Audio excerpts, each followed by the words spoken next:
Dragon Ball is one of those iconic shows that many people have an attachment to, me included, actually. And although I don't watch the series with intent to like power scale out the entire thing, or honestly don't even really cover it that much on the channel, that doesn't mean that just because I'm a DC guy who's one of the larger competitors towards Dragon Ball inside the scaling world, that doesn't necessarily mean that I wish negative things on Dragon Ball. I don't wish for them to fail. I worry that we are actually reaching that unfortunate point with Dragon Ball, however. I've been watching Dragon Ball since the 90s, and I honestly respect the empire that Akira Toriyama has built over time in terms of lore, martial arts, world building, or anything else he's really contributed to the massive verse that is Dragon Ball. But as with all great empires, eventually they overexpand themselves and wind up falling apart. And that's something that I don't want happening to Dragon Ball, if I'm being 100% honest. What could be the thing that is destroying Dragon Ball in my eyes, and in the eyes of a lot of different people? Let's hear my opinion on that. Let's get to it, Lanterns. What's up, guys? It's me, Lumos Theromax, and today we specifically talk about what's going on with Dragon Ball and everything to do with both the positives and negatives whenever it comes to that entire verse, where it's going, and everything along those lines. That being said, be sure to like and subscribe, especially if you want more content like this. And if you really enjoy my content, you really want to help me out, consider becoming a member on the channel. It's super easy, link in the description. And honestly, it's a pretty banger time. You get access to free discords, emojis, and all sorts of fun stuff for the channel. So definitely consider those things. But the one thing we're here to consider today outside of that is what's going on with Dragon Ball and why are they failing? So, starting this bad boy off, we're actually going to talk about things that I genuinely enjoy about Dragon Ball. Things that I think are like the strong points for Dragon Ball. Things that I think make Dragon Ball stand out in comparison to even many of the other anime that come out trying to replicate a lot of its features. So the first thing that I want to talk about is essentially what I think is like the strongest thing that is really stands out to me amongst most of the other things is the really good fighting choreography. I feel like in most animes nowadays, most of the fighting choreography is just, we're gonna have these two guys slap each other and we're gonna throw a really sexy can of paint on it and we'll pass that as a good fight. When no, Akira Toriyama back in the day used to genuinely be doing the choreography for the characters fighting, and I would like to say specifically, I think that's at absolute prime display during the Saiyan saga and Vegeta's fight with Goku. Absolute classic fight, and it all feels real, impactful, and heavy hitting. Definitely one of the reasons why Dragon Ball was absolutely goated. The choreography is always just, was always just amazing. Now, another thing is, your fights can look really good, but if you don't have some impactful antagonists rolling up to make those fights look good, the fights have no value. So that's the next thing I would put on the list. Really interesting and meaningful antagonists, the main characters.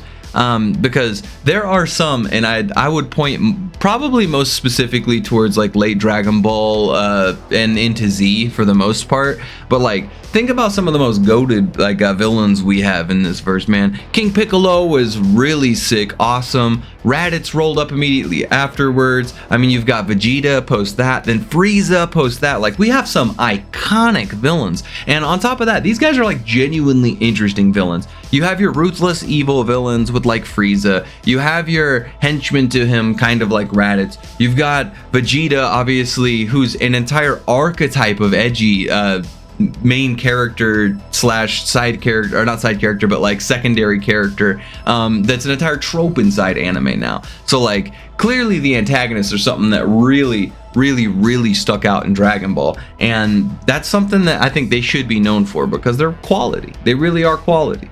You can have an awesome villain, you can have an awesome fight, but beyond that, you gotta have more things than just those to be successful. I think one of the things that Dragon Ball does really well is actually the insane world building that they've done over decades. Most of the time, unless you're like a comic book like DC or Marvel, the really big ones, you don't get a lot of time. They don't get a lot of excessive time for world building. And when you're building a world over the course of multiple decades, it's easy for you to run out of things to do, or run out of places to mess with, or run out of characters to fidget with. But the cool thing about the world building in Dragon Ball is it's so expansive. when you least expect it, the most random side character back from Dragon Ball will reappear, or even back from Dragon Ball Z. And so building on a kid who was originally just a boy inside a forest into being like this multiversal warrior, it doesn't feel like a lot of movies and things along nowadays where it's just like cheap, right? Where it's like, oh, day one, we're in the multiverse. No, we had a massive amount of time getting us to the point where we could be talking about multiverse concepts, and it feels earned. It feels worth, because we started so low and we started working our way out until we couldn't get any further. And that's what it feels like where we're at now. I really like the insane world building of all the different places, all of the cosmology and everything along those lines. It's really well done. I wish we would be a little bit more specific about the cosmology, especially to all them Dragon Ball scalers out there. Big shout outs to you, my boy Okara. But like, I think one of the things that really makes it home is, now we've got badass fights, we got some villains, we even have a world for all of our characters to fight, and it's pretty amazing. Well, now we need a really strong cast of characters, right? Because if you just have one like a main character, or one character who the majority of the show is focused upon, you kind of alienate a lot of other groups, right? So having a huge cast of characters, all of the Z fighters, I mean Krillin, Vegeta, Tien, and the whole crew, man, I really do think that there's some really strong characters and figures. Gohan being a really prime example when he first kind of rolled up. So having a strong cast of supporting characters is definitely a go-to. Even characters without powers like Bulma have found a way to be genuinely interesting and still be useful in this world of multiversal heroes and things along those lines. But even with that, we still need tertiary things. So a strong cast of characters is incredibly important, but now we've built our world, we've put people inside of it, we can have them fight each other with some awesome martial arts. But now, another thing that really drives the point home whenever it comes to Dragon Ball is the concepts. And not only are they really good concepts, they're applied incredibly effectively. Like, the concept of the Dragon Balls is what clearly the entire show is founded upon. And we've kept that at the forefront of the show throughout all these decades. That's impressive writing, in my opinion. But not only that, the Dragon Balls consistently wind up being a focal point for the story. It doesn't feel like, oh hey, we're just gonna throw Dragon Balls in here. A lot of times they're really focused upon. Even in Super, we found a way to invent stronger Dragon Balls than the ones that had existed, that we were aware of even before that. Even in the Namek Saga, we were doing that exact same concept. Like, as Dragon Ball has built itself out, because the concept of Dragon Ball is so inherently tied into Dragon Balls, it would make sense that they expand and increase with them. Whether it was the Dragon Balls, whether it's the concept of the Kais, whether it's the concept of martial arts in general and how they apply them, whether it's the concepts of magic, whether it's the concepts of really powerful beings like Cell or Boo, or even gods like Beerus.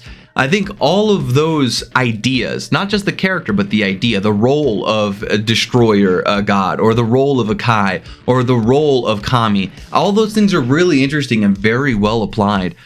Big 10 out of 10 for all of those.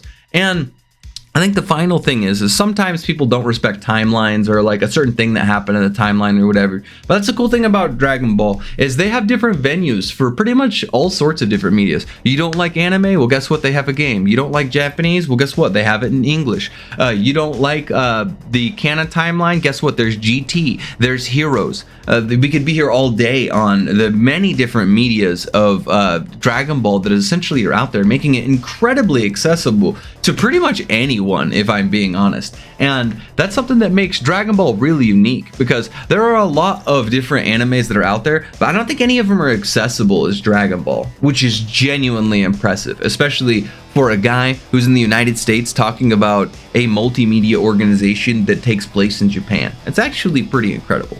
But these are the core principles, the core concepts that I think make Dragon Ball a unique figure in like the manga or anime world. But these are all things I genuinely enjoy.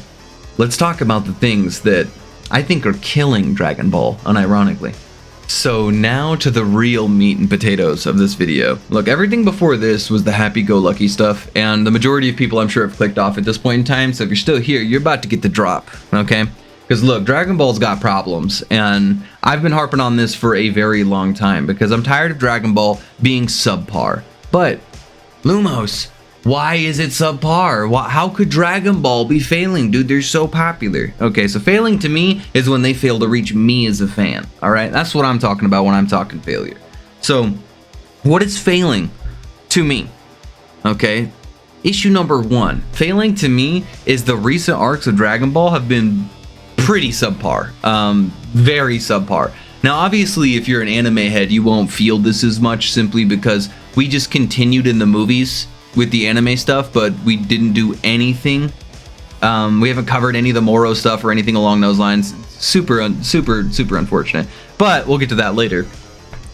But like the Granola arc was not gas. I'll tell you that right now. Cell Max arc, superhero, was garbage. I did not like Cell Max. The manga representation of it was just as bad. It's a little bit better because there's less bullshit, but it is what it is.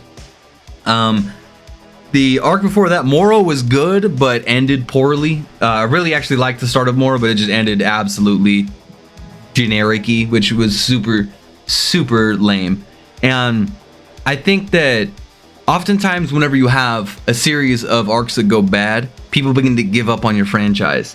That's something I'm scared about, is because we've had a variety of arcs that have been pretty consistently subpar. So let's hope that those arcs do not hold them back that much, to say the least. Following it up on that, and kind of like what I was referring to earlier, movie arcs have not been going well, okay? The movie arcs are 2 for 2.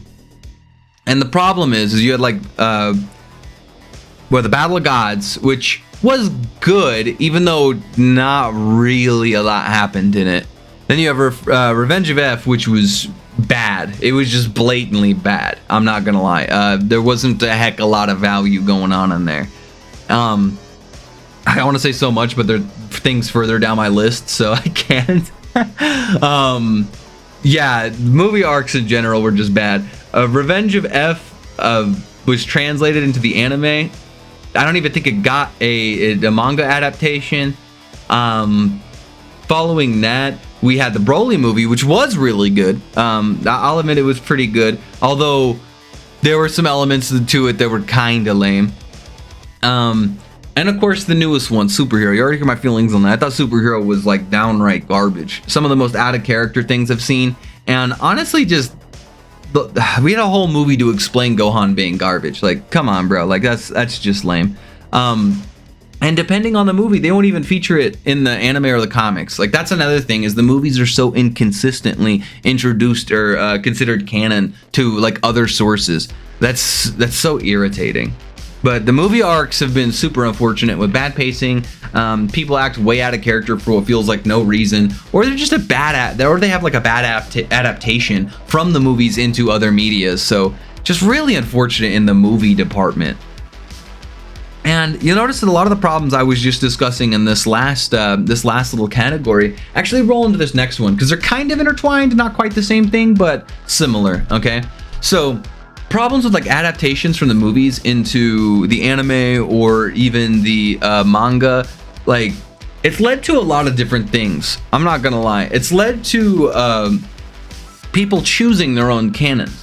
So like, you've got people who are like anime heads only, who only believe the anime is canon. You've got people who just like Heroes, so they only believe Heroes is canon, or they like the anime and they just don't like Super, but they do like GT, so they consider the anime canon but only GT. Look, Dragon Ball is reaching a point that DC did back in the 80s, okay, where they have so much shit going on. They got so many canons, so many stories. It's kind of hard to tell it all together. They solved that problem with Crisis on Infinite Earths, where they consolidated all of their canons into one universe and said, fuck it, this is what we're doing from now on. Now, Dragon Ball is incredibly popular and they make a lot of money, so they're not going to do that. But it's just going to keep getting more and more confusing for the average viewer whenever it comes to which canons are which. And honestly, I might do an entire video on that. I'm doing something similar with Superman right now because there's a lot of confusion around his current continuity as well. So it might be something worth doing just with Dragon Ball in general for the people. But that's a problem. When I, as a Dragon Ball fan, have to have a 30-minute conversation with somebody who's just now starting Dragon Ball on where to start with Dragon Ball, like, that's a problem for new people, and consolidating that would really help them out. It's just a confusing mess right now. You've got to cover 40 plus years of content for Dragon Ball, and that's a lot for somebody just getting invested. Very, very bad idea. Very bad idea in my opinion. But I can live with that, right? The consolidated overloaded cannons, you know, I noticed, I listed that as a positive because I think it's just as much a positive as it is a negative, in all honesty, because like I said, you can pick and choose everything you like. But here's something that I think you can't really do. You can't really do that with, okay? When it comes down to it, I'm an American, okay? I see a lot of things from an American perspective. I have an American humor, all right? I appreciate humor. I feel like I've got a pretty interesting palette. There are some very funny shit inside Dragon Ball. I'm not gonna lie, but the problem is we left that funny shit back in Dragon Ball Z, like the funny humor and stuff. And now we're just doing like this weird Japanese humor where it's like all perviness, or just downright obliviousness to the point of stupidity. Take for example, I think the largest example I have of this being the decline of Goku's intelligence. Goku used to be like I'm not gonna say he's the smartest guy in the room or anything. Clearly Bulma was always there, so he was never the strongest guy in the room. But Goku wasn't like an idiot. I mean, like knuckle dragging idiot. It frustrates me to see Goku continually grow and expand. Like, let's take for example Superman, right?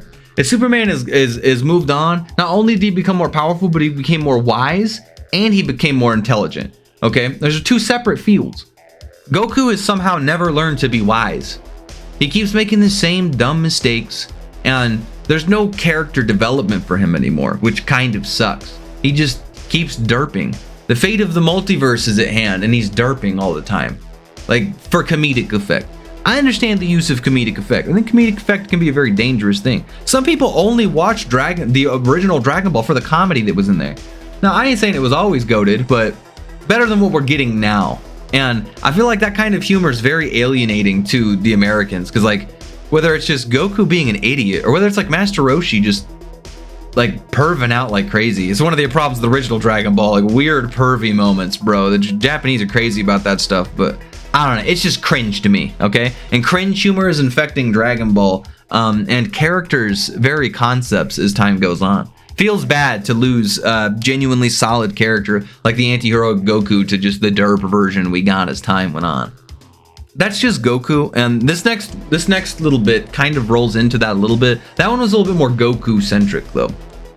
The underutilization of, or honestly, the underutilization, the decline, the mistreatment of the entire supporting cast is another large problem. And I'll admit, they tried really hard to make up for this inside Superhero, but the shitting of Gohan that has gone on for the last 20 years in Dragon Ball has been unbelievable. And one movie is not recovering that, okay? One movie is not pulling us out of the dumpster fire that is Gohan's whole career at this moment in time. Or Piccolo's. The Piccolo has been irrelevant for over 20 years. You can have one movie and make them super cool, fancy, and awesome, but if the movie sucks, not only will it not feel like it's good for them even more, but it already doesn't feel like it's good for Gohan and Piccolo, because guess what? Like, they haven't done anything. They haven't done anything to earn where they were at. And that's, at least they got a movie. Krillin, Tien, everybody else, they're just thrown on the backside. They haven't been genuinely useful since like maybe the Boo Saga. And that's because they could run around and do other things while the main characters actually fought the villain. You have so many awesome characters that you could genuinely be using in positive ways, but we just forget about that. You've got all these other characters in the multiverse that would be far more interesting than focusing on some of the losers that we get focused on for some fucking reason. But the supporting cast of characters, they just show up to fight random goons, lose so the heroes can look good. It's not a good look for their characters in the show in general. Look at other like major franchises. They always have their supporting cast do genuinely meaningful things. Okay, everyone gets that the main character has to be the guy to stop the bad guy. That doesn't mean your supporting cast can't do fucking anything at all, or anything useful in any shape, way, or form, or just completely or entirely considered irrelevant to everyone else at play. It feels really, really, really bad. And that works into my next actual topic, the power-up issue. Okay, so all the time people get power-ups to become more powerful. It's something that's consistent in history. Like I was saying in this last one though, you can't have characters who've just been irrelevant for centuries get a series of power-ups that feel completely unearned, and for some reason that be seen as a positive thing for the character inverse. Getting power with nothing for no reason isn't solid. Isn't a solid character development or anything along those lines. It seems like nowadays in Dragon Ball, our characters just lose until they invent another power-up, and then they're just better. Like, invented on the fly. That's not good writing, okay? I think like Ultra Instinct had hints, and I felt like we had led up for I think over 100 episodes of like Whis trying to slowly weave in this thought process to Goku to help him naturally achieve Ultra Instinct. I'll admit, Ultra Instinct felt pretty good. Ultra Ego, not so much. New Gohan, not so much. Beast Gohan, definitely not. Orange Piccolo, definitely not. I think that power-ups should have meaning, and we lost those in Dragon Ball a long time ago. Think about some of the awesome transfer. No one hypes up fucking Gohan, Beast, or Orange Piccolo. No one does. And if you do, you're fucking clueless, okay? Go back and watch the original history of Trunks, okay? Go back and watch the original history of Trunks when he becomes Super Saiyan.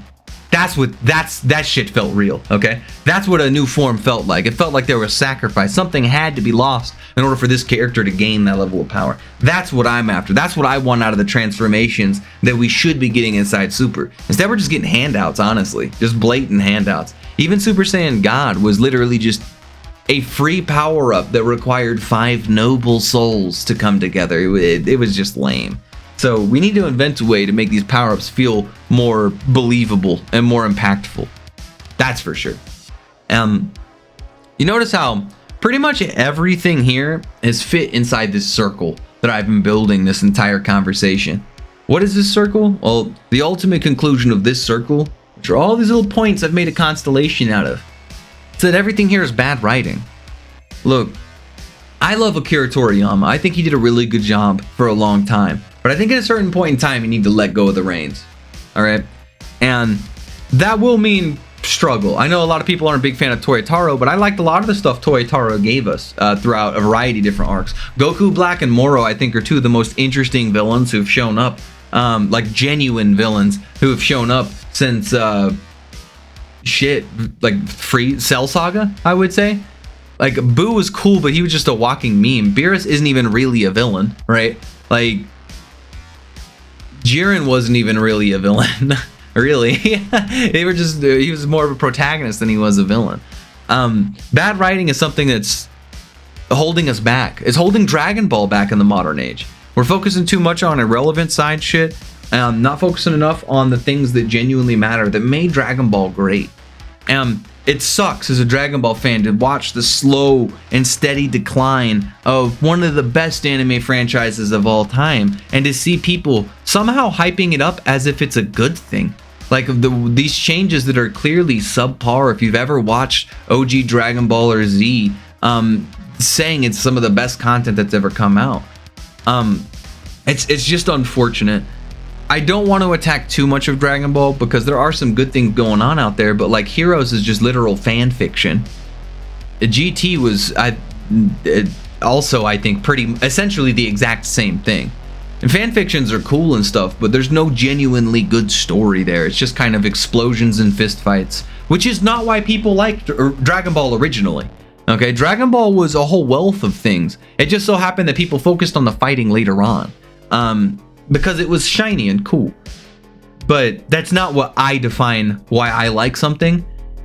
I like a show because the characters are so enthralling that when a fight occurs, I'm genuinely interested in the outcomes. I'm not just genuinely interested in what they flash across the screen to look good.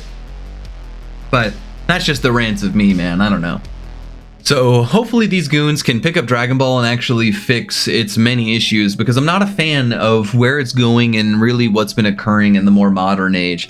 maybe, who knows, maybe this list will help them out in a way. Maybe it'll reach to them, or maybe just the fans in general would pick up this and begin, who knows, rioting on the comment sections to hopefully get us a decent Dragon Ball back, because boy, do we need it. And don't forget me to tell your biggest issues with Dragon Ball and things along those lines down low in chat, because if this video reaches 100 or more views, I'll drop another video on Dragon Ball, who knows, maybe covering your comments and your opinions on everything to go with this whole situation. Let's see if you Dragon Ball fans want more Lumos in your verse. So, I mean, 100 likes, more content from me in terms of Dragon Ball. We'll see what we can do. Hit that notification bell to become a member, as it's the best way to notify you whenever my content comes out. And like as well as subscribe, because, hey, that's free. That doesn't cost nothing, and it really, really helps me out, gets me more popular, and gets this fun kind of content out in more people's doors. And if you really like my stuff, consider becoming a member. Those are the guys who help me make this content and decide what content is featured on the channel. So be that guy, become a member, and we'll see what we can do for you down the way. That being said, that was kind of it for Dragon Ball and its unfortunate decline, but I don't think it's too late for it to turn this little train around and make Dragon Ball back to the thing it was, back to something a little bit more solid in the Z era, because most of my complaints, I don't really have as much in the Z era. The Z era was really solid, kind of shit out in the Buu arc, but everything up to that was absolutely solid. Let's go back to Dragon Ball Z and see if we can make this shit actually happen the way it was designed to in the first time in terms of story. But that's just my opinion. We'll catch you next time, Lanterns. Later. Corrupting and creating events that affect the entire verse was the only way she theorized to decimate her source wall curse, and so she whispered madness to her child, the Anti-Monitor, driving him towards his revenge on his brother, the Monitor. A crisis on infant Earths is what he decided to grant, but her children were